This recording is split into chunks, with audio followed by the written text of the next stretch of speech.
Ifandwa TV, Factory Wandwa Magana TV. Aho byagiye byiyongera ku mukoroni n'umugore wigeze cyangwa wajyaga mu mwanya byabaga bishingiye kwitonesha bidashingiye ku bushobozi n'ibindi. Ku kijyanye n'umutungo rero wa mugore nababwiye ko umutungo ntiwari uwe kabone n'ubwo yawugiragamo uruhare mu kuwushaka. Byagaragaraga cyane iyo yapfakaraga kuko uyu mugore yabaga apfakaye feri ya mbere kwari ugutaha cyangwa se agahungurwa. Guhungurwa no gushakwa na mwene wabo w'umugabo kugira ngo arinde wa mutungo awugutungemo kandi warashatswe n'uwo mwashakanye nawe warabigizemo uruhare. Umutungo ntawe umugore yagiraga.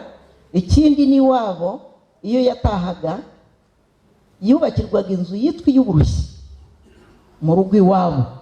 Ni ukuvuga ngo iyo wabaga uri umukobwa nta gaciro wabaga ufite mu muryango, wari nyina w'umuntu. Iyo wabaga utabyaye wabaga uciye umuryango.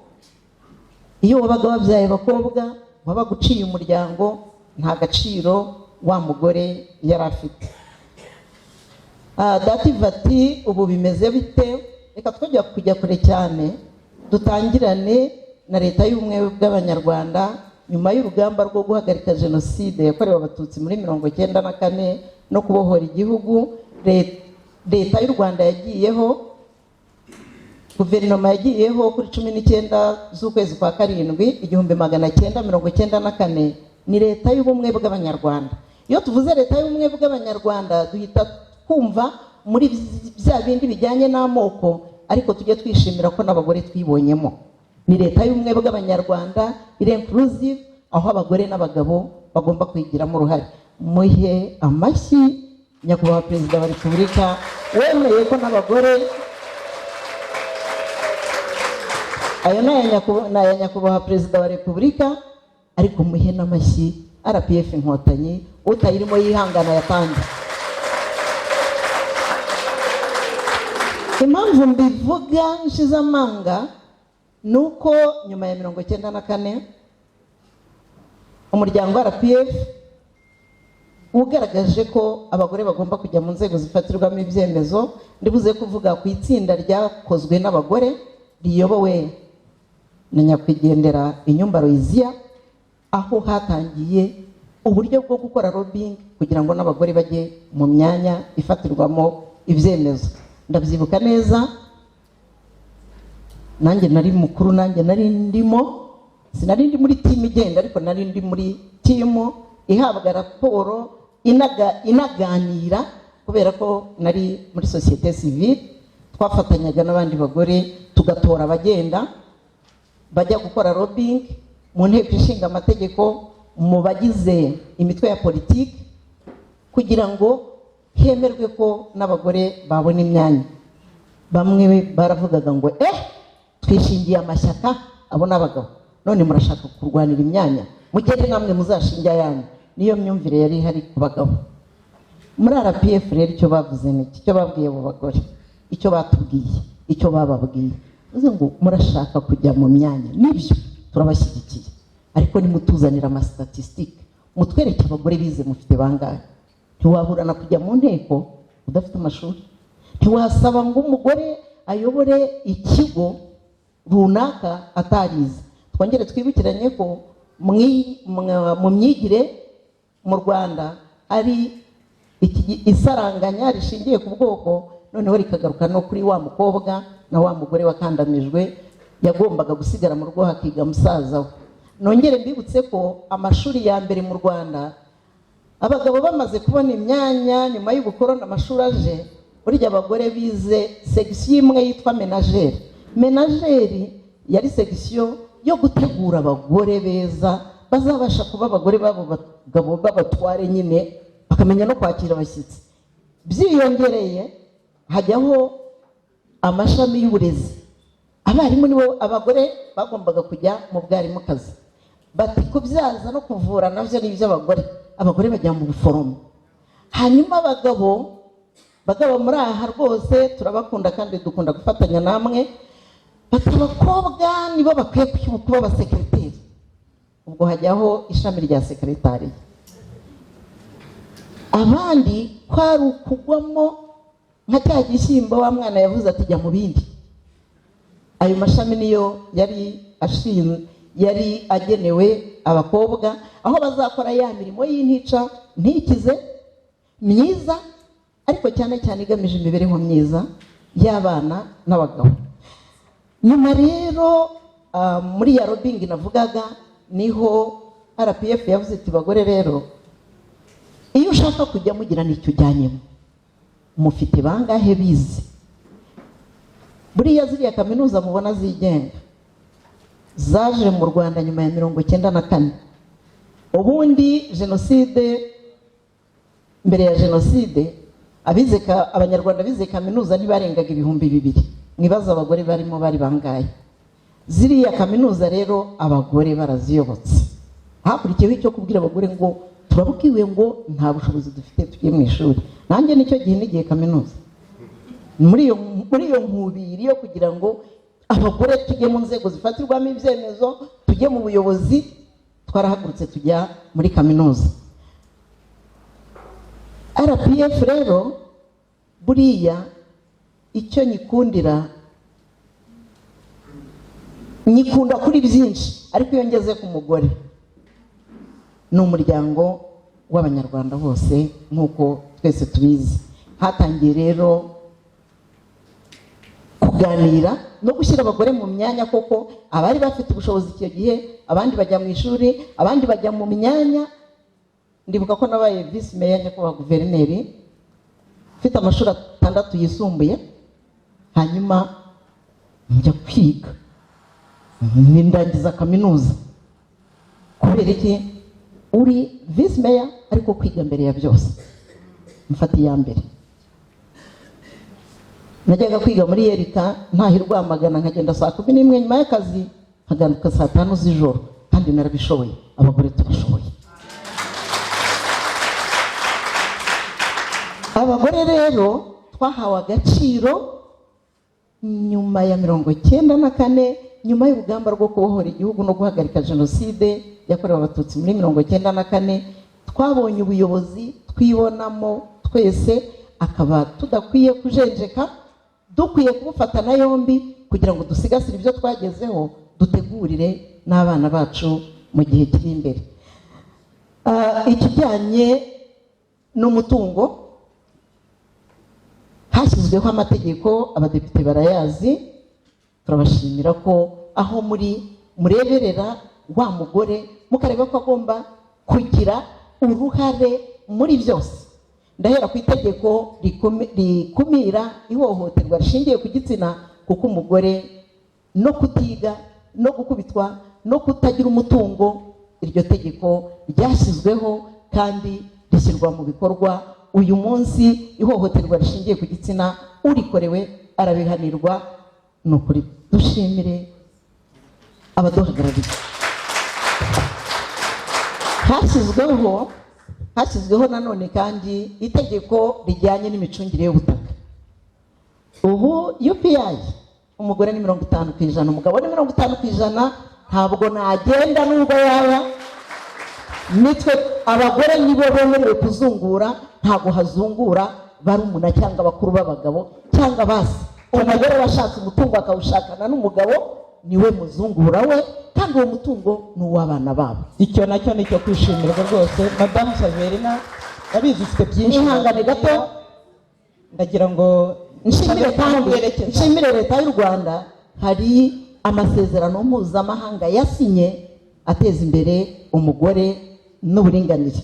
Ahangaha twavuga iriya protokole ya Maputo, twavuga n'ayandi. Igihugu cyacu rero umugore w'uyu munsi byose twarabihawe kandi turabishoboye. Ntidutezuke, dukomeze dutere imbere, dufatanye n'abagabo, kandi nemera ko nta mugore nta mugabo tutari babiri. Turi babiri igihugu cyacu kizatera imbere, nta n'umwe usigaye inyuma. Umwanya barambwira ngo ni mutoya, ariko buriya ndatekereza ko dativa ntajya nyima arongeramo. Murakoze. Murakoze cyane. Arakoze Madame Saverina. afite uburambe muri izi gahunda z'iterambere ry'umugore. Yakomeje ku burezi atubwira kera uko byari bimeze, umugore yari wo mu gikari, ariko uyu munsi twagiye hagaragara, twaratwikuruwe. Ibyo nabyo nibyo kwishimira. Kera umugore yategwaga uburushyi, ariko ubu ngubu dutega iterambere kandi turimo neza hamwe na bagenzi bacu. Ibyo nabyo tubyishimire. Hanyuma yakomeje ku kijyanye n'amategeko. Ni byiza pe, turabyishimiye ku gihugu cyacu mu itegeko nshinga ry'u Rwanda tugenderaho uyu munsi, nk'uko ryakomeje kugenda rinavugururwa, bavugamo ihame ry'uburinganire nk'amwe mu mahame remezo igihugu cyacu cyubakiyeho. Hagiye ndetse hashyirwaho amategeko atandukanye hagamijwe kurushaho guteza imbere ihame ry'uburinganire n'ubwuzuzanye bw'abagore n'abagabo mu nzego zose. Ibyo byose rero byagiye bikorwa kugira ngo harusheho kubakwa umuryango utekanye, sosiyete itekanye kandi ha amahirwe angana abenegihugu bose. Ariko nubwo bimeze bityo, umenya hakirimo inzitizi cyangwa se imbogamizi zitandukanye ku kijyanye n'imyumvire. Hari ibyo tujya tugenda twumva hirya no hino, abagore biteye hejuru, abagore babaye ba Kagame, abagore. Reka tubaze n'umugabo uko abyumva. Niyonsenga Emmanuel ni umufashamyumvire wa Rwanda Women's Network mu bijyanye no kwimakaza ihame ry'uburinganire. Niyonsenga, abagabo mubyumva mutese turabyumva kimwe? Arakoze cyane nyakubahwa gavana, banyakubahwa bateraniye hano, bagore mwakoze cyane gutumira abagabo. Ubundi reka mpere nse nk'usongera ku byo mama Saverina avuze. Wakwibaza ko uri umugabo wabikuye hehe? N'umugabo ntuzajya umubona rwose akitinyura akishyira hejuru y'umazi ubundi kuba umugabo wabikuye. Icyo cyonyine nicyo gituma ihohoterwa uriya muryango wose, ibyo bibazo duhura nabyo mu muryango bihera aho ngaho. Uriya umugore ni umugabo, atari umugore umugabo yaboneka ate? Icyo ngicyo rero gituma uko twarezwe, dusubira inyuma turera umwana, havutse umuhungu ntibabita abantwari se? Ubwo butwari bwe rero ahita yumva yuko abuzamukanye.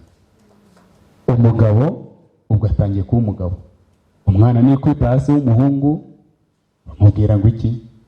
Komera uri akagabo, haguruka. Uw'umukobwa yakwikubita hasi, shira hano ikubite, kana kanjye ihorere, humura barakureba. Ariko uw'umuhungu akavuga ati umugabo ko kubura nshobora kuba ntemerewe kugira gute? Kuhabara ibintu byose ni ibyanjye. Iyo bitangiye uko nguko, uwo muco dukuriramo,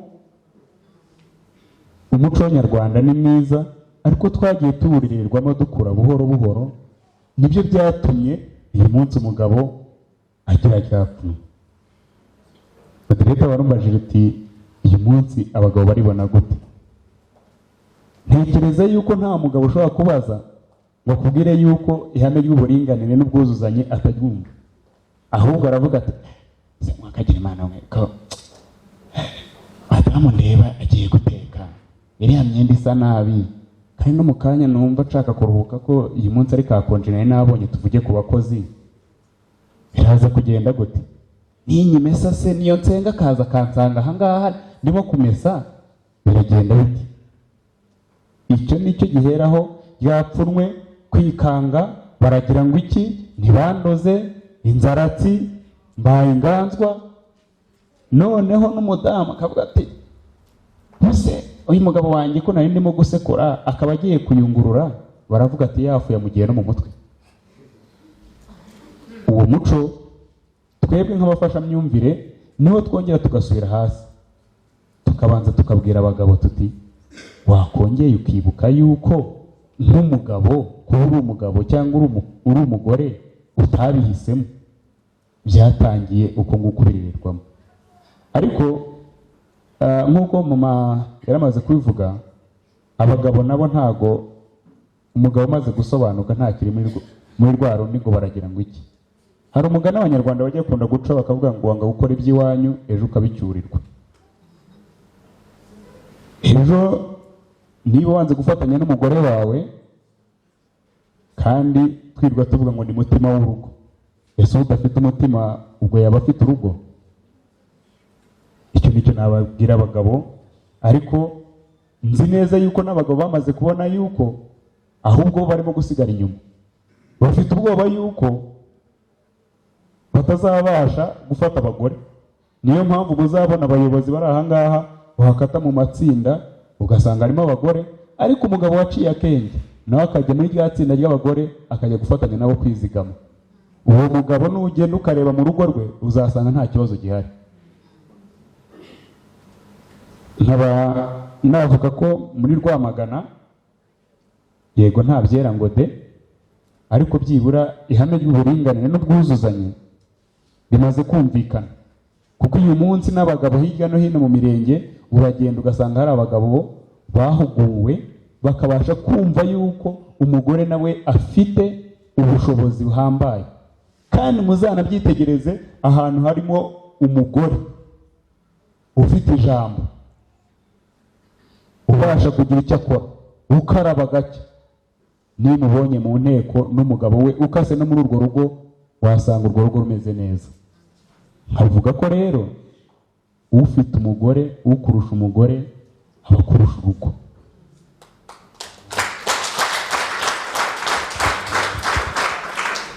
Urakoze cyane. Niyo nsenga nk'umufashamyumvire ubimazemo iminsi aradufashije kurushaho kubyumva, yegera benshi, yegera igitsina gabo, yegera igitsina gore mu kurushaho kwimakaza rya hame ry'uburinganire n'ubwuzuzanye. Dusanze rero bimeze neza iwacu, nta mpungenge tugifite, ariko kandi ni urugamba tutagomba guhagarika. Iyo uza aho uva ukabuza aho werekera kandi ukaba uhamya neza aho uhagaze, umenya imbere uko bimeze. Reka rero twese tukurusheho gufatanya, ariko ndagira ngo ngaruke gato ku ruhare rwacu hano. Ubu twese turi abayobozi, ndagira ngo nongere nsabe Vice Mayor dufashe. Ese uko mubibona, ni uruhe ruhare rw'abayobozi b'inzego z'ibanze mu guteza imbere iri hame ry'uburinganire kugira ngo rizanarusheho kumvikana kandi rirusheho gushyirwa mu bikorwa, bityo dukomeze dutumbagirane twese ntawe usigaye mu iterambere ry'umuryango? Murakoze cyane. Ndumva ukurikije uko umuhuzabikorwa w'iki kiganiro abivuze ko twese hano turi abayobozi, ntabwo navuga ibintu ngo bibe bishya mu matwi yanyu, cyane cyane ko utavuga uruhare rw'umugore ngo usige uruhare rw'inzego z'ibanze mu guteza imbere umugore ngo usige abagore, kuko aba bose bari no mu nzego z'ibanze. Ubwo rero icy'ingenzi dukora gikomeye cyane uruhare rw'abayobozi b'inzego z'ibanze ni ukwereka abagore amahirwe. Ngira ngo nibyo mujya mukora nk'abayoboye inama y'igihugu y'abagore, aba ku rwego rw'utugari na hano ku murenge no ku mirenge ndetse no ku karere, twereka abagore ibyiza cyangwa se amahirwe ahari kugira ngo bayabyaze umusaruro. Ikindi wenda navuga ni ukubakangurira kujya muri iyo myanya ifata ibyemezo. Kera bigitangira ngira ngo nta n'umugore wabashaga no kwiyamamaza, ariko nyakubahwa gavana dufite imidugudu iyobowe n'abagore muri aka karere kandi bayiyoboye neza ku buryo bushimishije. Ubona ko umutekano ugenda neza, abangavu bahashya ibijyanye no gutwita kw'abangavu. Dufite imidugudu iyobowe n'abagore kandi ku buryo bwiza. Ikindi navuga uruhare rw'inzego z'ibanze, coordinator wa SNF yabikomojeho, uruhare mu kwicungira umutekano. Aka karere hari umurenge muri Mwurire, ubushize mu gihe cy'umuganura nyakubahwa gavana yarababonye abagore bari bacunga umutekano mu mudugudu, ubona yuko bakora neza muri uwo mudugudu kandi ari abanyerondo, ukabona ko bishimishije. Ikindi navuga ni ukubakangurira kwitabira gahunda za leta.